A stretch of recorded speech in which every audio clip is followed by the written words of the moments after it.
पुत्र मार्कंडे, पुत्र मार्कंडे कहाँ हो तुम? हे भोलेनाथ, दया करे भोलेनाथ।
यमराज! प्रभु भोलेनाथ! निष्ठापूर्वक शिव आराधना करने वाले बालक मार्कंडे पर प्रहार करने का तुम्हारा साहस कैसे हुआ? इस बालक ने शिवलिंग को हृदय से लगाकर हमारी शरण ली थी। शरणागत की रक्षा करना हमारा कर्तव्य है। क्या तुम इस सत्य को नहीं जानते कि तुम मात्र काल हो, किंतु हम महाकाल हैं?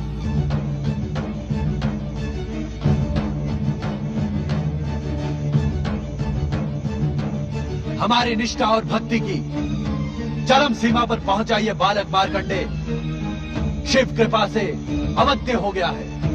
हे शिव शंकर, हे महाकाल, हे भोलेनाथ, मैं तो मृत्यु के अटल नियम का पालन कर रहा था। विधाता के विधानानुसार इस बालक की आयु समाप्त हुई। यदि मैं नियंता द्वारा निर्धारित समय पर आकर प्राण न हरता तो आप हमें कर्म विमुख होने का दंड ना देते? अवश्य दे दे, किंतु शिवलिंग से निकली ज्वालाओं से आहत यमदूत तथा स्वयं तुम्हारे यमपाश के टूटने पर तुम्हें बालक मार्कंडे की परम भक्ति से उत्पन्न परम शक्ति का ज्ञान क्यों नहीं हुआ?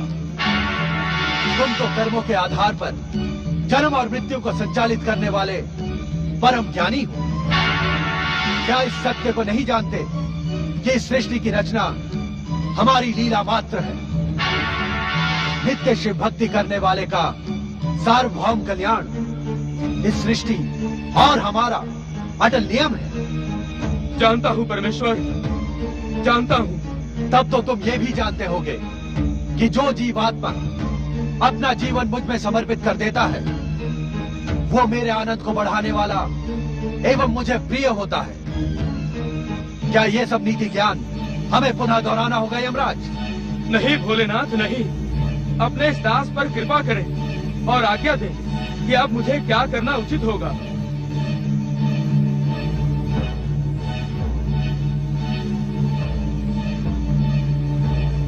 यमराज, मार्कंडे के माता पिता के पुण्य प्रभाव एवं जन्म से ही शिव निष्ठा के कारण अब ये बालक अल्पायु रहा ही नहीं।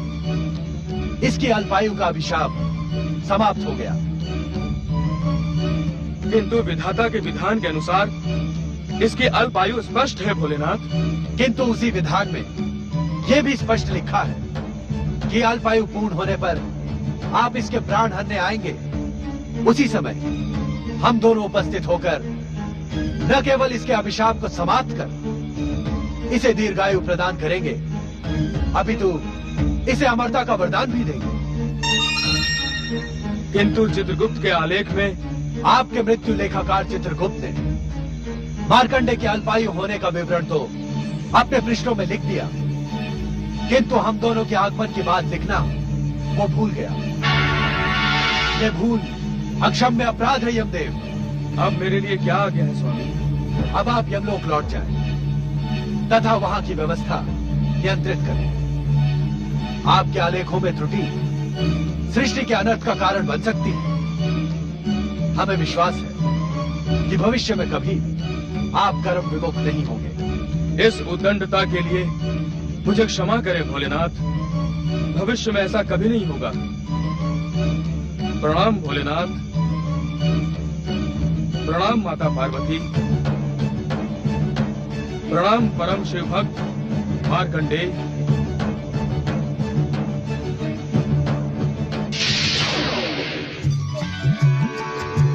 जय हो भगवान भोलेनाथ, माता पार्वती। पुत्र मार्कंडे, तुम शिव कृपा के साथ ही साथ मेरे स्नेह के भी पात्र हो। इस क्षण से तुम मेरे लिए गणेश व कार्तिकेय के समान प्रिय हो। मैं तुम्हें अपने पुत्रों के समान ही अटूट स्नेह एवं सिद्धियां प्रदान करूंगी। जय भोलेनाथ। जय माता पार्वती, जय शक्ति माता पार्वती, जय सर्वेश्वर महादेव जी। हम अज्ञानियों को क्षमा करें।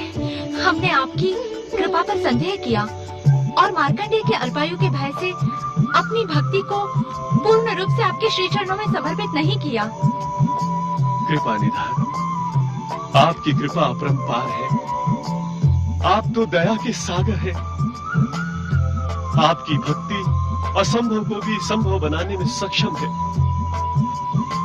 जो एक बार निष्ठा पूर्वक आपके श्री चरणों में समर्पित हो जाता है, उसे संसार की समस्त चिंताएं आप पर ही छोड़ देनी होती है।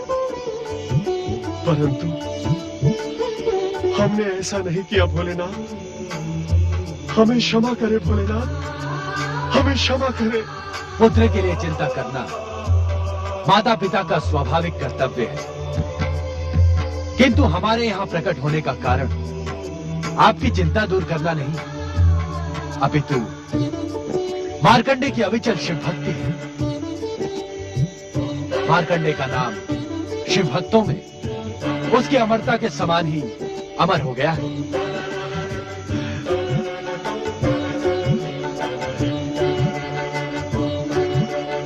पुत्र मार्कंडेय, तुम मेरी विशेष कृपा के अधिकारी बन गए हो।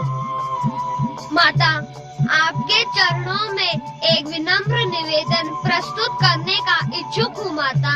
अवश्य पुत्र। माता, दुष्ट दैत्यों का अंत करने वाली आपके शक्ति स्वरूप की कथा मुझे बहुत प्रिय है माता। शांत क्यों हो गए मार्कंडे? अपनी इच्छा निसंकोच कहो। यदि आप दोनों का आशीर्वाद हो तो मैं माता की दया, माया और शक्ति स्वरूप का वर्णन एक ग्रंथ के रूप में लोक कल्याण के उद्देश्य से करने का इच्छुक हूँ। तुम्हारी कल्पना एवं इच्छा अत्यंत सुंदर है पुत्र मार्कंडे। इसे साकार करने के लिए हम तुम्हें आशीर्वाद देते हैं कि तुम्हारे द्वारा रचित ग्रंथ न केवल मार्कंडे पुराण के रूप में जगत विख्यात होगा, अपितु आने वाले भविष्य में शक्ति स्वरूपा दुर्गा के भक्तों की भक्ति एवं प्रेरणा का स्रोत बनेगा।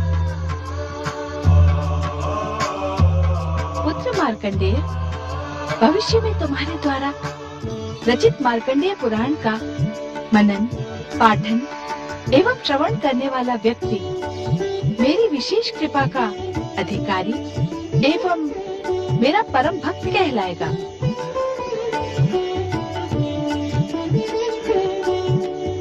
इतना ही नहीं पुत्र, मार्कंडे पुराण का प्रत्येक श्लोक पापी से पापी व्यक्ति को पाप मुक्त कराने वाला, शिव कृपा एवं कैलाश लोक प्राप्त कराने में सक्षम होगा। हाँ भोलेनाथ, माता पार्वती, आप दोनों के आशीर्वाद को आदेश समझकर मैं इसका पालन करूँगा।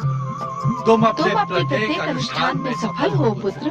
भगवान भोलेनाथ एवं माता पार्वती की जय।